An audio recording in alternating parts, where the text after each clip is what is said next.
Well, welcome everybody to our episode 3 of Carterton Conversations. As you're probably aware, a lot has happened over the last few weeks since our last episode. Today we're going to discuss the recent weather event. We're going to provide an update on amalgamation, our long-term plan work. We had a very special event this morning, which we'll talk about briefly. And we'll also have a quick chat with the Supreme Award winner of the Charles Rook and Carter Awards event that we had recently, Madeleine Slavick. So with that, I'll introduce my fellow Carterton Conversations podcast buddy. Grace, Hi, Deputy everyone. Mayor, and Madeleine. Welcome. Good morning. It's cricket. Kia ora, everyone. Thank you for joining us. Happy to be here. And congratulations again. Thank you so much, Steve. It was a a wonderful to beautiful present that to you. Yeah, and everyone who's watching this online, you'll be able to see Yeah. fantastic awards here as well. They're beautiful. So the award on the left was for winning a category, and the award on the right is the Supreme Award winner. So, which are absolutely beautiful. So I'll start, Madeleine. Just for listeners who might not know who you are, can you tell us a little bit about yourself? Yeah, I feel like I've had 3 lives. I was born in North America, born in the state of Indiana and South Bend, which is the home of Notre Dame University, where my dad was doing his PhD. And my mother had just arrived from Germany, where she was born. So I lived in the States for part of my life, lived in Hong Kong for a good chunk, and then I came here in 2012 to Norfolk Road. So I'm a writer, photographer, event organizer, and Wairarapa resident. So you're a reasonably close neighbour to one of our other elected representatives, Councillor Lawrence, who lives, I think he's Holsworth Road though, which is just slightly further on Norfolk Road. It's one of the last houses before the forest park. Oh, is it? Yeah. So you were the winner of the Arts, Culture and Heritage Award and also the overall Supreme Award winner. Now, how was that moment for you? I was very surprised. I was not expecting to receive these awards because there are so many wonderful people who were nominated and groups that were nominated, and they're all so valid and also wonderful in terms of their mahi, and so I wasn't expecting to win. So it was quite an honor. I have been nominated before in 2015, I think. And then Wairarapa Word was nominated 2 years ago, I think. And so it was lovely to finally receive one award. I certainly was not expecting one, and then I certainly wasn't expecting both. So What a humble answer. I just think it's one of those things where it was like a great Oscars speech. Well, everyone did a great job, but obviously you were the standout. So congratulations. It's an amazing achievement. Thank you. I do appreciate it. I know for me it was a very it was a tough decision because that's comes down to me going through the various award winners of the evening and to choose a supreme one. It was quite difficult, but I was obviously excited to give you that supreme winner.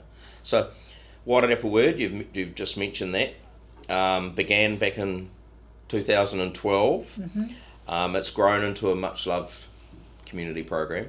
So you've also been involved in projects such as Glistening Waters, New Zealand Pacific Studio, and the Tatatahi Garden Peace Festival. So what inspired you to get started with Wairarapa Word and then into those other projects? Well, I came here in 2012, and there really wasn't a regular activity for writers and readers to meet. I mean, there were annual festivals. Booktown didn't come until 2015, 2016, but Headley's Yarns and Barns had started up in the early 2000s, I think. It's the longest standing annual fest. Actually, it's only every 2 years now. Anyway, there was nothing kind of regular. And I think coming here from a place where I also helped organize a monthly writers event, and there really wasn't anything here, so I said, okay, I'll do it.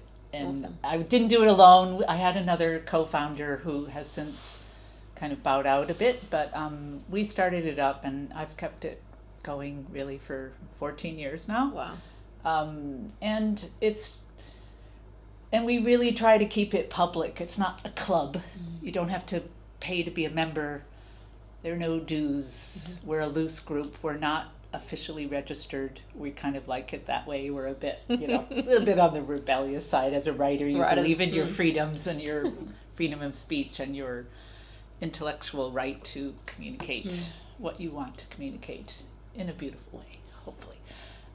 So yeah, it started out that way in pubs, and then we moved to Almost Bookstore, and then moved to the courthouse when that was renovated, and that we were the first group to use the courthouse. Nice. And it's a lovely space because it can hold a lot of people if you need it to. And it's also just a lovely intimate space if you have a smaller event. So it's perfect, really perfect. And then a few years ago we started collaborating with the library that supports 4 workshops a year. And so that is a newer component where we're kind of building skills in the community, how to write your memoir, how to write a poem, how to write this, how to edit, different aspects of the writing experience. Yeah. And so you have guest speakers come in and speak to the group each session, or how does it usually work? So the very next speaker, glad you asked, is the top winner of the Occam Book Awards. Wow. Ingrid Horrocks, who won the fiction prize of $65,000. She's a beautiful writer. She writes poetry, essays. It was her first fiction book, and she won the top award. So she's our guest on Sunday. Fantastic. Sunday afternoon. And yeah, we've had the poet laureate a few years ago. We really try to have it varied so that different people can see the kind of writer they want to see. So whether it's poetry, we've had graphic novelists, we've had comic strip writers, we've had singer-songwriters, Hinemoana Baker, we've had Carl Schucker, who writes kind of medical fiction, all kinds. So yeah. Now, what are the rules about turning up with children? Because I would love to be part of this. I would aspire one day to publish a book, and I would find it a little bit tricky with 3 children in tow, but one day I would love to come along because it sounds like a fantastic group. Well, I mean, there has to be a certain level of quiet to hear the writers, but I mean, it's fine. And the nice thing about the courthouse is it has some adjoining rooms, so if the kids need to play in another room, we've had parents before who set up some cushions in the other room and some drawing pads. Give them a book, keep them quiet. They were over there and the parents were in the inner room, and the acoustics are great because it was courthouse. Yeah, so it does need a little bit of supervision, obviously, but we're open to that. Cool. Yeah, Awesome. Thanks for asking. Speaking of the event on Sunday, what time does it start, and where can people find or get tickets for it? Or we're always free. Always free? Yes. Once in a while we charge for a special event, but it's Koha, actually, I should say. So Koha's appreciated because we sometimes get funding when we're running low or we're doing something special, but we don't ask for community grants too often. And so it does rely on Koha, and the library supports the special workshops. And we do pay our visiting writers, so the Koha goes towards payment for the writers who are professional writers, and also a little bit of the venue hire and posters, such. But it's free. It's usually the first Sunday of the month at 3:00. When there's a workshop, that's an additional time. But yeah, we have a Facebook page called Wairarapa Word, and we have a big database of about 800 people. Wow. Who have signed up to get our news. So you have to sign up. We don't sign you up. And or you can follow us on Facebook, and we have, I can't remember, maybe 1,400 followers, something like that. Yeah, it's fantastic. Yeah. A great community organisation. Yeah. All good. And we called it Wairarapa Word to be open. So, like I said, not just one genre. We have New Zealand writers. Well, we almost always just focus on New Zealand writers because we don't have the budget to be bringing people from overseas. But sometimes we have guests from overseas who happen to be in the country. Fantastic. Well, yeah. Thank you for giving us that bit of background, or the community a bit of that background of yourself, Madeleine. And we've got a few quick fire questions that I'm going to get Deputy Mayor Grace to put to you. Each of our guests have had some quick fire questions, so if you don't mind, what is your favourite place in Carterton to relax? Well, probably my own garden, but the public place. I just last night went to the community garden around the corner, which is, they had just weeded it, I think, because it looked beautiful. And I took some photos and put it on Facebook last night, actually. So it's one of in Fensham. And there's a little special track in Mount Holdsworth Park along the river, not the public path. There's like I think it's a trapper's path, and that is gorgeous. So you keep that one a little bit secret. There are several people who know it. It's not that secret, but it's not as public as the other one. I'm very impressed the community garden's getting weeded in the middle of winter, so go team. Beautiful space. What's a local event that you never miss? Wairarapa Word. There you go. I love events. Yep. So I do try to go as much as I can. So the next question is kind of like the first, a hidden gem that more people should know about.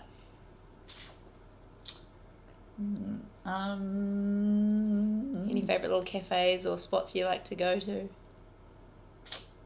Off the trodden path, perhaps? I guess it's that trapper's path. Yeah. But I don't really want more people to know about it. There you go. Top secret. Sorry. I That's think all I'll right. pass on that one. And the first thing you'd tell a visitor or a friend visiting to do here in Carterton? Well, it is because Norfolk Road kind of has its own little communities in some ways. We have a great Facebook page that is really helpful for each other, and I guess it's Paul Meltzer Pottery, just because it's just down the road from me, and it's beautiful, and it's so possibly that and Bali's Pizza on Friday nights. Oh, that's kind of, it's not really that hidden Watermill anymore, Bakery. but I mean, takes a little time to get to know about it, I suppose, but yeah.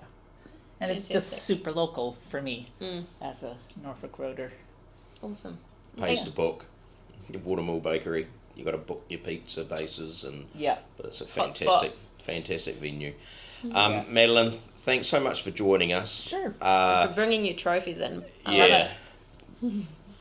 Again, I can only say that the community just really appreciates what you do. Creating these different events and everything for everyone, and I know you're extremely passionate. I mean, one of your festivals here, the Garden Peace Festival. Peace. I see you on the side of the road and supporting Palestine and so forth, and I totally respect that. So I just really want to thank you for coming in and sharing with us. No, thank you for welcoming me, and it's an honor to live here. And all the best with Wairarapa Word on Sunday. Yeah, Thank absolutely. you. Think it'll be a good event. Yeah. So thanks so much. No, thank you. Thank you. Appreciate it. Well, that was pretty cool. Yeah, Madeleine. so cool. Such a deserved winner. It was really difficult I had two that I thought were so worthy of the Supreme Award. I'd narrowed it right down, but Madeleine just stood out for me as someone who did a lot of work. Yeah, someone who starts organisations like that, it's really what makes a community. You can have people living in the same town, but if no one starts that kind of thing up, you live your own little silos, and I think that's just super cool. Yeah. So from there, let's move on to our recent weather event, which Carden got away with, I'm not going to say scot-free, but we had a little bit of damage out the Eastern Hills to 4 Hour Road, and there's a slip out there which is causing a little bit of concern, and we had a fault at the wastewater treatment plant where I think it might have been an electrical fault at the intake, and that caused the wastewater to back up through the western side of town up Lincoln Road and affected Victoria Street with a manhole popping, and so it's something that we've asked questions about, and I believe the infrastructure team are on top of it and have sorted it. Yeah. So they had an electrician out there the next day, so I think it's all sorted now. The pumps are back doing what they should be doing.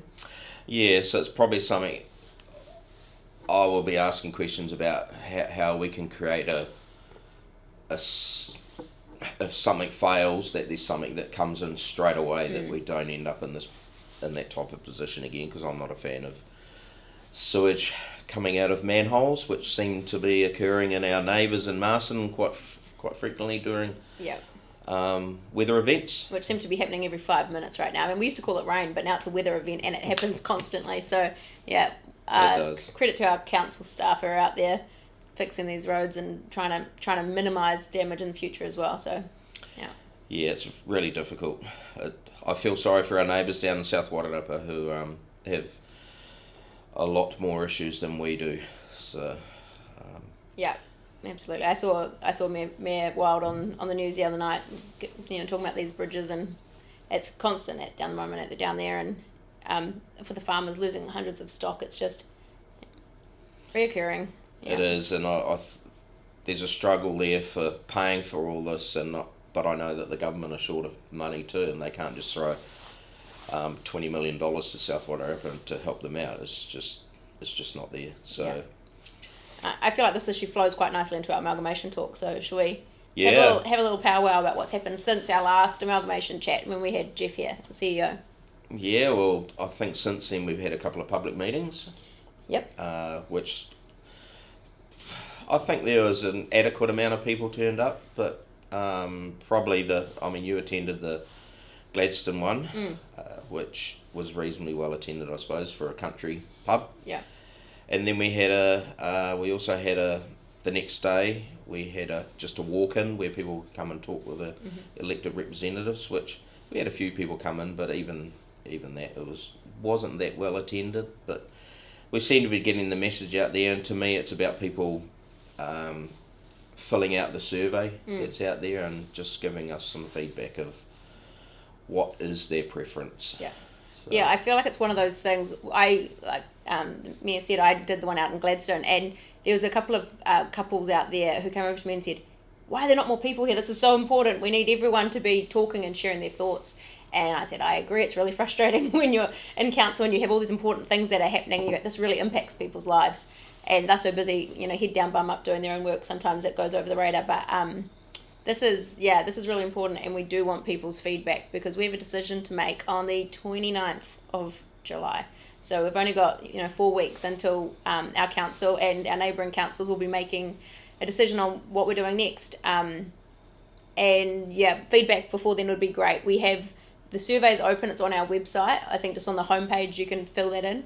We've had 200 people fill it in so far, and I think there's been a fairly consistent theme coming through where people are saying, keep it Wairarapa, guys, keep it Wairarapa, don't spread that net too far, we don't want to be a super city. So that's seems to be the feedback so far, but if you have a alternate view, we need to hear it. So yeah. Absolutely, and our neighbours seem to be of a similar vein with their community's responses to their surveys. It's very high in the 80 to 90% of people want us to go through the process of a Wairarapa unitary. Yeah. But it's around that cost. Yeah. So, which we're yet to find out. Yeah. And I don't believe even with the Wellington financial information that we get through Martin Jenkins that we're going to be any wiser.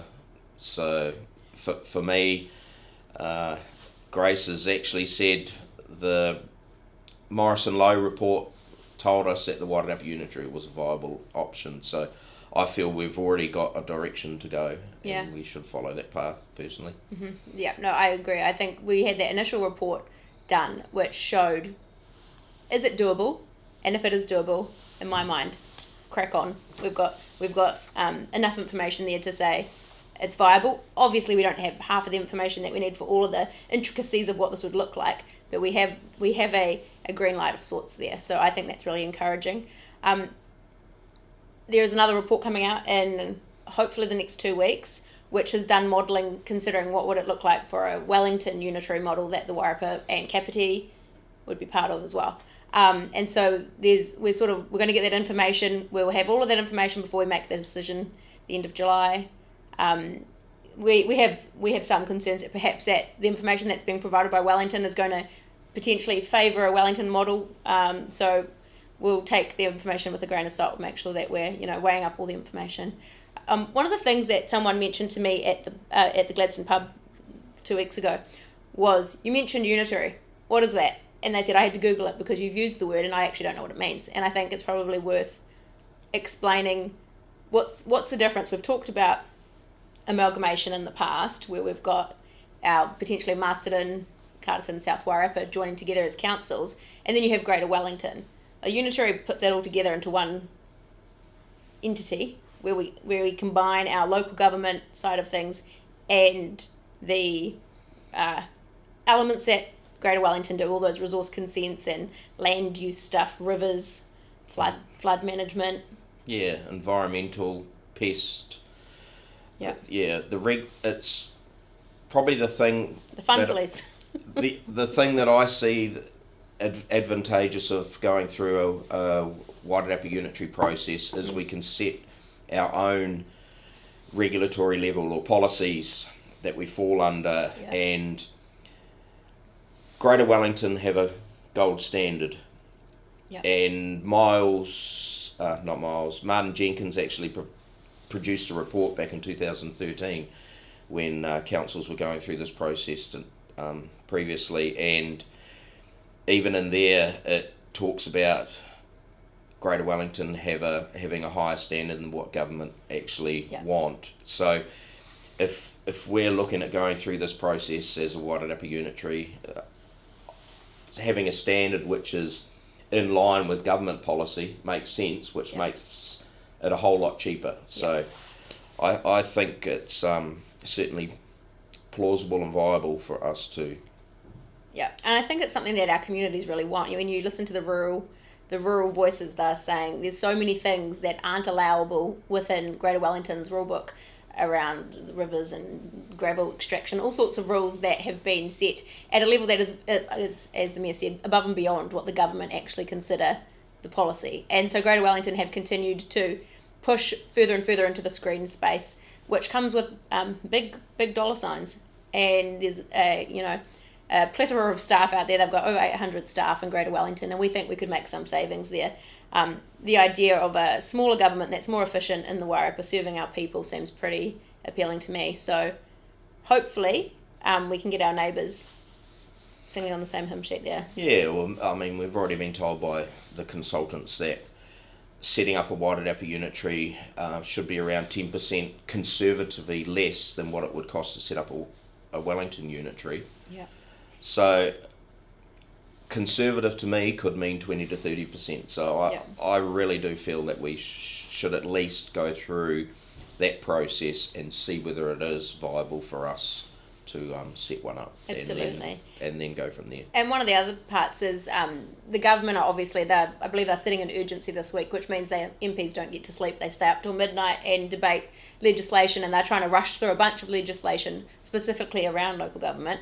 And there's changes to the Resource Management Act, which is going to significantly change the job description that Greater Wellington have already. So we've been told that potentially 40% of their business is going to be quashed, and people will have more permissible use of their own properties, which is really exciting. And so again, that'll take down the levels of service that Greater Wellington have been involved in. So it seems viable to me. We just need to get that application into the government and say, agreed, we can make it happen. Yeah, I see absolute benefit in allowing farmers on their own land where rivers and streams and creeks flow through it to get in there and straighten up the river again where it's started to take away their own land and remove the gravels, which deepen the channel and allows more flood water to flow actually down the river instead of spreading across their land. So Yeah.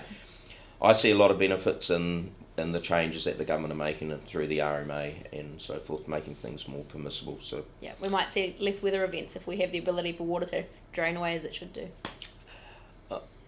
yeah, Wishful maybe thinking? not less weather events, but, No, but maybe maybe less damage damage from it. Yeah, Yeah. agree.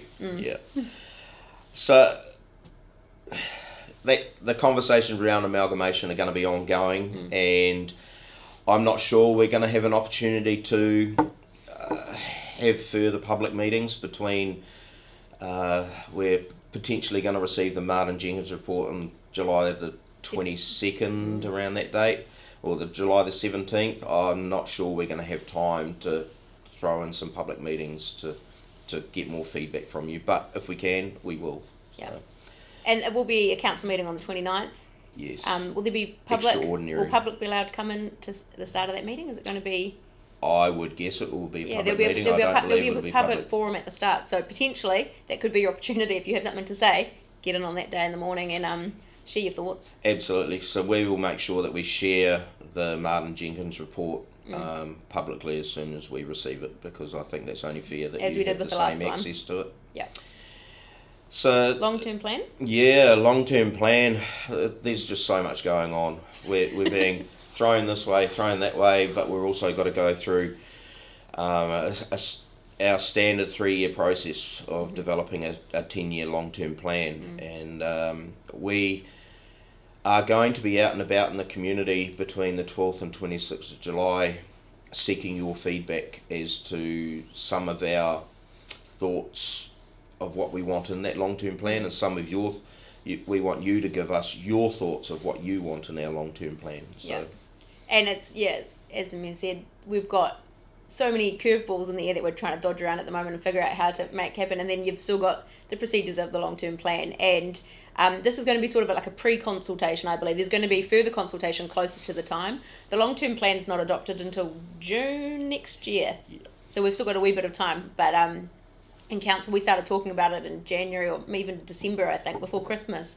We had our first talks about, okay, what does the next 10-year plan look like? And obviously we're making decisions that may look different. We may have a different amalgamated council at that point, and things will be changed. But we've got to set the agenda for what we want Carterton to look like in the next 10 years, and make sure we're establishing it for whatever, it may look like. Yeah, because it will feed, whatever our 10-year plan is, it will feed into a combined 10-year plan for the 3 Wairarapa councils, and we want to ensure that we're showing the direction of where Carterton wants to go and what specific projects we want focus to be on as well, and whether could be extending this event centre. It's one of the ideas that's been floated.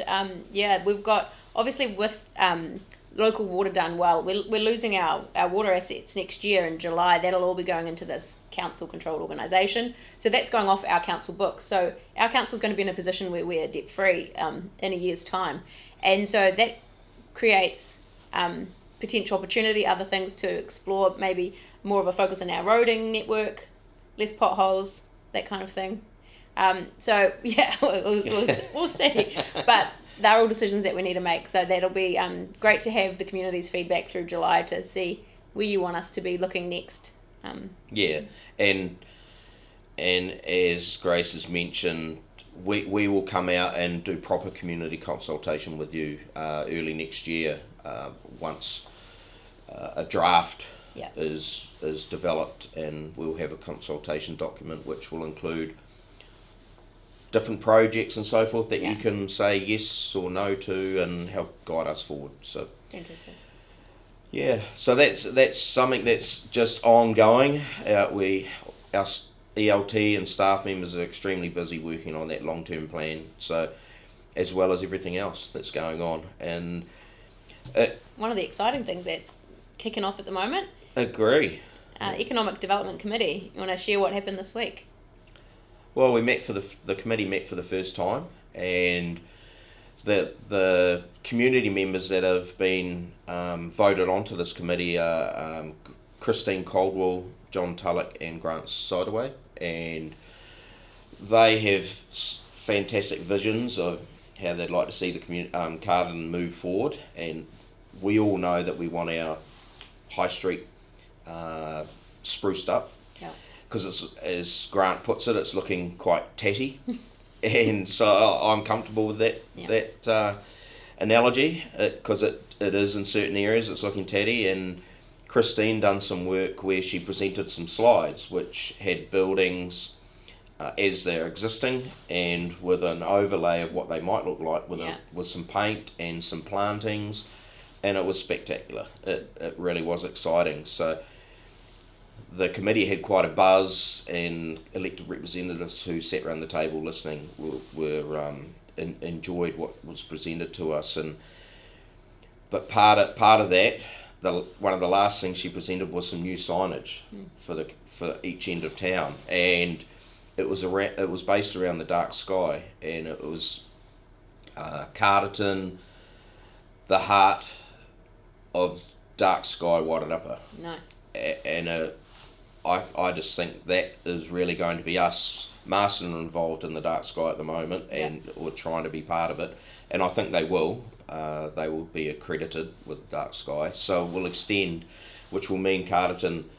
We're already known as the heart of the Wairarapa, so this will make us the heart of the dark sky. Awesome. Wairarapa. That's very exciting, and I think, like you said, the commentary around Carterton being a little bit tatty. It's one of those things that council gets a lot of feedback on, but we can't do a heap on ourselves, because these are private properties. These are businesses that individuals own. As council, we can't turn up and say you have to paint your building, it looks ugly, or you need to clean your windows better. But this committee is going to be working alongside the business community to try and encourage and motivate, and hopefully once there's some momentum, the town can start looking beautiful. On that note, makes me think of the public toilets. I wonder if you want to talk about what happened with our public toilets overnight. Yeah, so unbeknown to the community, you might not have seen. You'd notice the exterior of the toilet block, and it looks fantastic. But one of the internal toilet blocks, the 24-hour block toilet, has been spruced up inside with the new vinyl wrap of dark sky, a new baby table, and I've been shown photos this morning of vandalism. So it's only been opened in the last few days, and last night it was vandalised, which is just devastating to staff and to elected representatives, and I'm sure to a lot out in the community, because it's ratepayers' money that we're using to make our toilet block look incredible, and then we've got these whoever it is out in the community who decides, I'm going to vandalise this for no good reason. Yeah, I was thinking about this morning, and the line that came to me was, I stood for council to make sure money wasn't going down the toilet, and little pun there, and it's literally what's happening now. There is, time and time again, there's been damage done to these public toilets, and as council, around the table we've said a few times, we'll just close them then, we won't have them open at night time. But then it penalises the truck drivers who are driving through at night and need to go to the toilet. So that's really frustrating when we've got this situation where our staff are there nearly every day, was what we've been told, fixing issues. They break the toilet rolls. It's just pathetic behaviour. And we've invested money to try and make it look appealing and lift the standard, because if you lift the standard, hopefully the behaviour lifts. And then we have this happen last night, which is really disappointing. It is, and I saw photos of the damage and the graffiti, and I saw before photos of what it looked like with the new vinyl wrap inside. It just looked amazing. And then for someone 24 hours after I'd seen, or 48 hours after I'd seen those photos, to have it vandalised with graffiti in it is...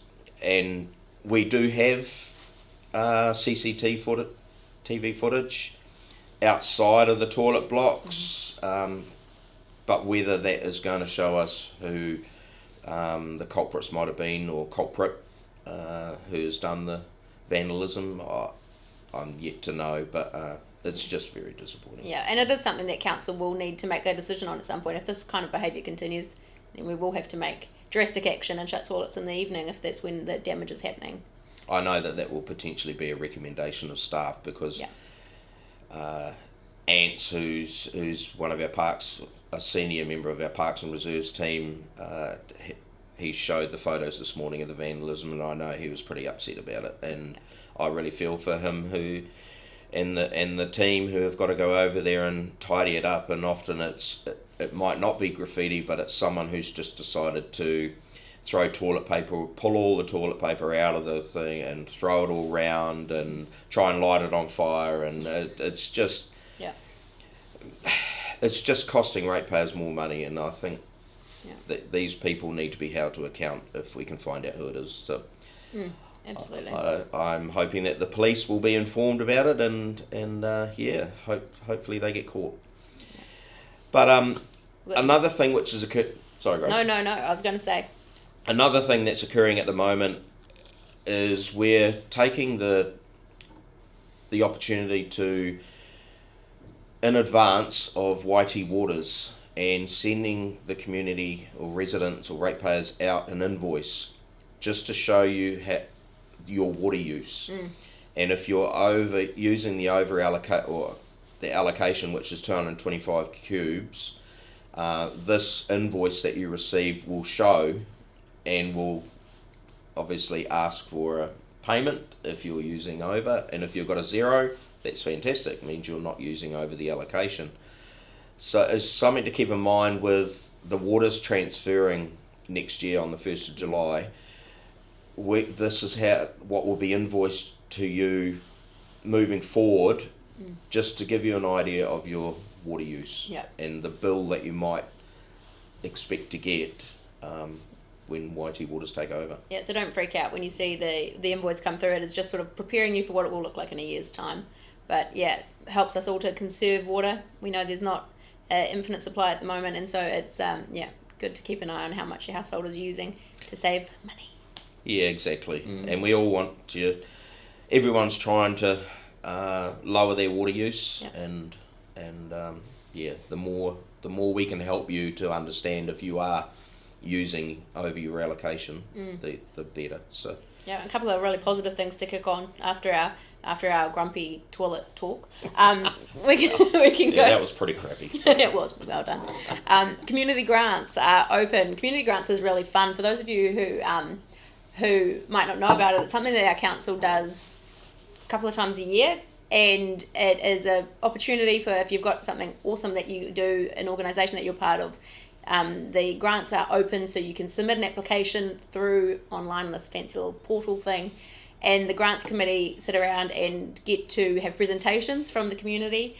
They bring forward their cool ideas, and some money is given out at the end of that. So that is open at the moment and is closing on the 31st of July. So don't miss out if that's something that you do each year, or if you've never tried before, give it a shot. There's always interesting people coming forward in that space.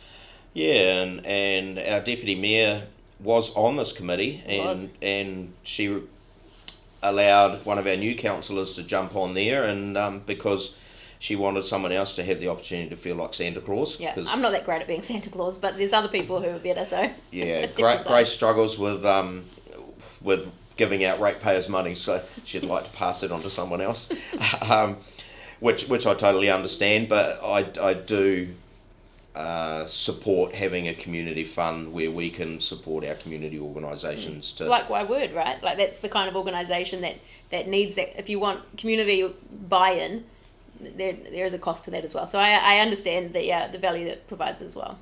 Exactly, and there's so many community groups that can apply, and all the criteria of if you can apply and if you can't, that's available on the council website. Just look under community grants and it'll provide that information. But if you're organising a project or an activity to do with sports, culture, well-being, anything like that, you can apply for a community grant. So yeah, check it out, and we might be Santa Claus for your organisation. So, early this morning, our next item was around the renaming of the Wairarapa Event Centre, which was a fantastic partnership with Huranui o Rangi Marae and Ngāti Kahukura Whitia, our two local hapu, and the new name is Is it on the just sign? behind us on this wonderful poster, and you'll see the new logo of Te Huina Tangata, the new name of our event centre, which it was absolutely outstanding event this morning, led by PJ Devonshire and some of the other Hirunuirangi Marae committee and elders and councillors were here and staff, and it was really nice. And some of the staff already have shirts with the logo and everything on it, and I just think it's outstanding. They opened the doors to the event centre, it was on the screen at the back of the event centre, and it was just very cool. So, very awesome. what are we left with? Are we wrapping it up? Wrap up. So Grace mentioned earlier about weather events and being prepared. And I know many people in the community they don't really think about it. They're more reactive than proactive. Yeah. And I highly recommend getting one of those cheap plastic. Click clack. No one likes plastic, but it's very handy for having a container in your garage. Yeah. And throw some Tin basic beans. essentials in there. Yes, and a Bottled torch. water. Just the base toilet paper, I suppose. I guess you can still find that in your house, but you're always asked to keep 20 litres of water handy as well, which might last you a couple of days. Yeah. So I highly recommend everyone has an emergency kit at home that you can go to just if we do have a weather event and we lose power or you can't flush your toilets and things like that. Yeah. It's just being prepared. Yeah, because I think people often think the magic men will turn up and solve all the problems in an event like this, but actually there aren't these heroes out there who are ready to act straight away. So we need to be relying on ourselves a bit as well, and making sure that we have that backup if some emergency happens and we are left stuck in our houses. Spare toilet roll, some baked beans, the basics. Exactly, and I'm extremely grateful of council and our partnership with Hirunuirangi, because the marae always opens up as they do across New Zealand when we have weather events, and if people are cut off and they have to leave their homes, a marae is very welcoming and getting people in. Yeah, refuge centre type thing, eh? Yeah, and I know council have actually supported the marae in purchasing a whole lot of new mattresses and so forth, just in case they have to open up during one of these events. So that partnership is very fantastic in that regard. So we just want to remind everyone about the amalgamation survey. Make sure you go online and fill that out for us, because it will help guide us in our decision at the end of the month. And even though you don't know the Wellington financial information at the moment, still go on there. There's some really good questions there, and it'll give us an early idea of how you're thinking about it. Yeah, absolutely. We need to hear from you. This is a big decision. It's going to affect our region indefinitely. So make sure your voice is heard. And feeding into that is the long-term plan. So when we start to engage with you in the middle 2 weeks of July, we really want your feedback, early feedback of what you want for Carterton, because that will help feed into any future amalgamation process and so forth going forward, if we actually get the big tick from Cabinet when it goes. And if we get that consultation with the community earlier, it just means our staff aren't spending the next 6 months going down a track that the community might not want. So I just think if we can have some ideas that are clear from the start, they're going to be working on something that's going to be in everyone's best interest. So engage. Absolutely. And the last one touch on is the community grants again, and just a reminder, jump online, look under the council website for community grants and take the opportunity to apply if you're an organisation out there and you need some funding for a project or activity coming up. I highly recommend, and We have Survived 3 episodes. Look at that. we have a great team who will help you through that process too. Yeah, and lastly, I just want to thank those listeners who have jumped on and listened to our podcast and provided some fantastic feedback. I know to me, I've received some wonderful feedback from people who have actually Taking the time to listen. Yeah, and big thanks to Grace for coming in. I know you have some children at home who really want you back. I'm hiding here just for a little bit longer. Yeah, so thanks Grace for No coming worries. in. And We'll be back with a special guest next time. Yeah, we will. So see you again.